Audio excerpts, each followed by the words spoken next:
of the Prophet. So to say that covering the head is not a part of Muslim identity is totally wrong. The beard is a part of the Muslim identity. Wearing the cap, or at least covering the head, whether with a scarf or with a gatra like the Arabs do. But sir, what about what Shah Rukh said? And I know a lot of my friends say this, that and all of us, no matter what faith we come in, we interpret our faith differently. We take away some things, we don't do some things. Does that make us any less of Hindus, Muslims, Christians? No, as I said, that Muslim is a person who submits will to God. So you cannot say a liberal Muslim or a moderate Muslim. You can say a practicing Muslim or partly practicing or non-practicing. That's more correct. You know, and to understand Islam, don't look at the Muslim, don't look at me. Go to the scriptures. That is the reason I give talks on Islam and comparative religion. But so as far as the stereotype is concerned, I find that too narrow a definition of Islam. I personally reject all rituals. But Islam is part of my culture and my ethos. I'm as proud a Muslim as anybody else on this podium. But I don't have to wear it on my sleeve, and I think that's too narrow a definition of Islam. I'd like to make a point. Yeah. They talked about people being stereotyped because of the beard and the cap and the hijab. Then we should say that all Sikhs are stereotyped. Anyone who wears a turban and wears a beard. It's not the same, though. It's not the It's same, not the same. but what has happened, I'll tell you, in fact, India has become, in a strange sense, more liberal, because when Yusuf Khan entered the film industry and adopted the name of Dilip Kumar, that was a time when the whole of India was pretty prejudiced against Muslims, let me tell you. And Meena Kumari, who was she? She was also a Muslim. Why were all the names? Shah Rukh is an amazing example of a Muslim who is now the Badshah of Bollywood with a Muslim name. He didn't have to change his name. So something has happened. Would you have ever changed your name? To Akshay Kumar, yes. I would never change my name. But now the reverse is happening, Barkha. I know of boys who come from small towns, want to become actors. They change the name to Khan because they think that's the badge of honor. That's the way to go. Rocket of success. No, it's Khan or Kapoor. Sorry, Najib? But Dilip Kumar has now become Allah Rakha Rahman. Yeah. That's the change. But now he's no longer a star. Yeah, Shah Rukh, you want to make a point, and then Soha and Madani. Yeah, I just want to say one thing. That, you know, I just want to know very clearly, and I'm a Muslim, and I want to know: is it more important for me to look Muslim and see Muslim, or to feel Muslim? I fully respect the scriptures. I fully respect all the hadiths. I have read the Quran in my own way, in Arabic and in English. But I think its time has come, and this genuinely is an appeal, that it is more important to feel Muslim, to feel than to look Hindu, it. than to look it. And if you do, if you do, it's absolutely cool. And if you don't, it's absolutely cool. Doctor, I quick response to that, and I got two guests waiting to speak. I think the best is to practice Muslim, is number one. Yes.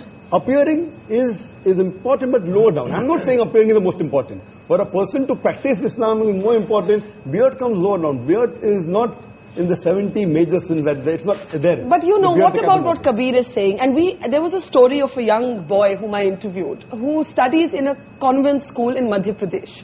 And he's a poor boy. And the school rules wouldn't allow him to wear a beard. He went all the way to the Supreme Court to say, I must be allowed to keep my beard. Otherwise, I prefer not to study. And he actually dropped out of school for a while because of that. The Supreme Court eventually ruled in his favor. And that is my next question, and I want to take that to Madani Saab. Madani Saab, you're a very interesting character for me, because at one level, you have organized, as Alex said, all of these fatwas against terrorism and all of that. But you also had a resolution against the singing of Vande Mataram.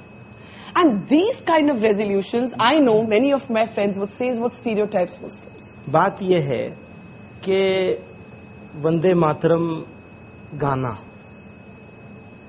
बिल्कुल अलग चीज है. अलग चीज है. हाँ, गाने के लिए जिद करना बिल्कुल एक अलग चीज है. कोई जबरदस्ती गवाना चाहे और नहीं गाएं, या हम ये कहें हम नहीं गाते, तो फिर हम स्टीरियोटाइप हो जाएंगे. टेररिज्म की मुखालिफत करेंगे तो बहुत अच्छे हो जाएंगे. ये जो डबल मामला चलता है, ये ठीक नहीं. अभी मेरे दाढ़ी नहीं हो और कुर्ता पैजामा नहीं हो, ये भी जो पगड़ी से तो लोग बहुत डरते हैं ना, कहते हैं ये तो. एक बच्चा एयरपोर्ट पे कहता है, मदनी साहब मामा मामा देखो बिन लादेन जा रहा है ना. तो क्या हो गया है, अब ये सब मैं उतार दूं تو میں ایک ریزنیبل مسلمان ہو سکتا ہوں, ایک ایسا مسلمان ہو سکتا ہوں جو بہت اچھا آدمی ہے. اور اگر میں نے یہ پہن لیا تو خیالات میرے کتنے اچھے ہوں.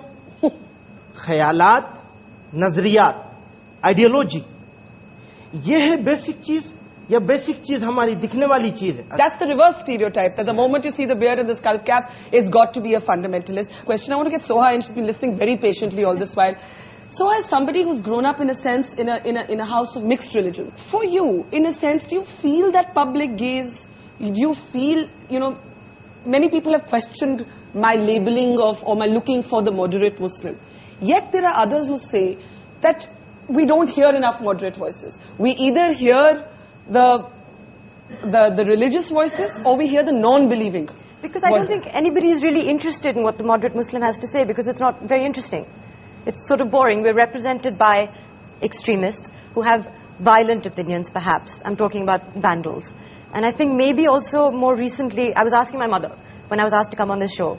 I said, in your time, when you married my father, and you had an interreligious marriage, which presumably at that time, 40 years ago, was more controversial than it is today. Were you ever asked to defend your identity, to defend your choice of religion, what it means to be Hindu or Muslim, the way that we are today? And she said, no, not at all. It was a no-comment issue. You just said no comment and you moved on in life. Over the past, maybe ever since I've been in cinema, certainly, it's an issue. And there is... people do ask me, do you feel aggravated by what is happening as a Muslim? Do you feel the need to stand up for your religion because it is being misrepresented in the media? And I think for me, religion is a very private matter. It's between my maker and me. And it's not something that I would want to discuss in any public forum, even this one. We should be talking about an Indian identity as opposed to a Muslim identity, I think. Okay, I'm going to take that as my cue to take a break. But is it, as I said to Alec earlier, is it that simple? Is there also a sort of denial within the community? Is the secular debate caught up in a certain amount of dishonesty? And there's also the reverse stereotype. We'll take a quick break and then we'll take the questions that I'm sure a lot of people have here that's coming up after the break.